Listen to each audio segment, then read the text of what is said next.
I cannot sleep? After such a banquet, I'm usually asleep before my feet are lifted to the couch. Oh, what keeps troubling me? Harbona! Yes, my lord. Harbona, why is it that I cannot sleep tonight?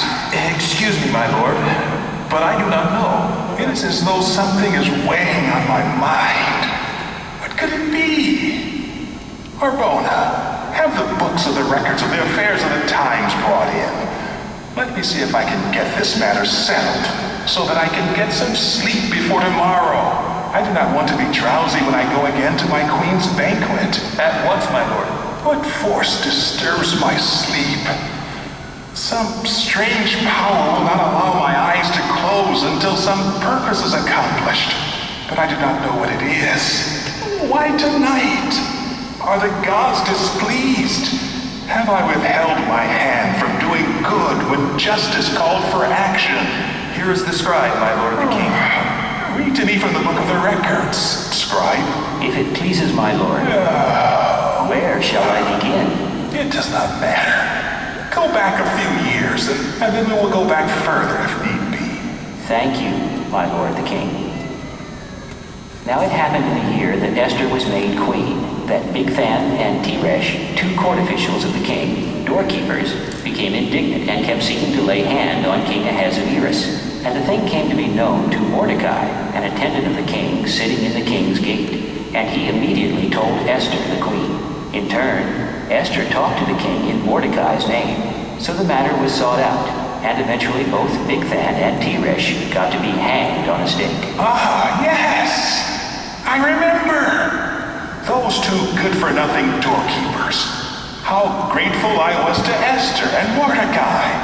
What distinction and great thing has been done to Mordecai for this, Harbona? Nothing has been done with him, my lord the king. Nothing? Now it is clear to me why I could not sleep.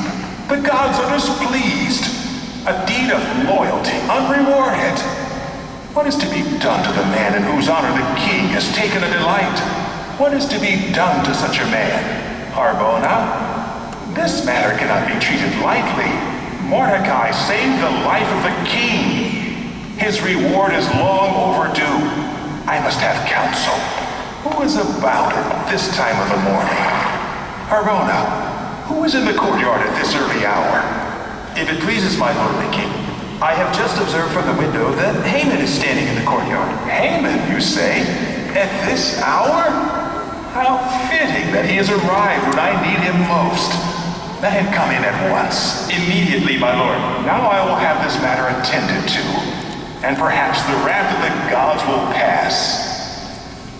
Ah, my lord the king. May Ahura Mazda bring you great blessings this day and smile upon you with pleasure. Draw near to me, Haman. Draw near to me. You are welcome above words. I am indeed grateful that I can be permitted this audience so early in the day, my lord the king. It is indeed most propitious that you have asked me in. It has been a night of troubled thoughts, Haman, and sleep has escaped me. But I would have your counsel, Haman. Oh, your favor is as the breath of life to me, almighty king. There's a question that I would ask you. It is this. What is to be done to the man in whose honor the king himself has taken a delight? To whom would the king take delight in rendering an honor more than me?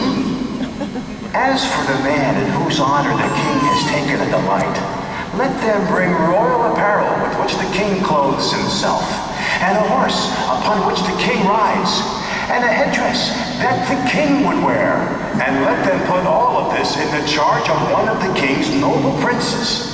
And they must clothe the man in whose honor the king himself has taken a delight. And they must make him ride on the horse in the square of the city. And they must call out before him, "This is how it is done to the man in whose honor the king himself has taken a delight." What you have spoken is good, Haman. Quickly, take the apparel. Yes, my lord. And the horse, just as you said. Yes, my lord. And do that way to Mordecai the Jew, who is sitting in the king's gate. Mordecai, yes. Do just as you have said, Haman. Do not let anything go unfulfilled of all that you you have spoken. Mordecai the Jew? Yes, Mordecai, the Jew, who sits in the king's gate. Go quickly, Haman. As you say, my lord the king. Mordecai the Jew? Oh, that this should happen to me. Me, Haman, son of Hammedatha the Agagite. Now my sleep will indeed be pleasurable.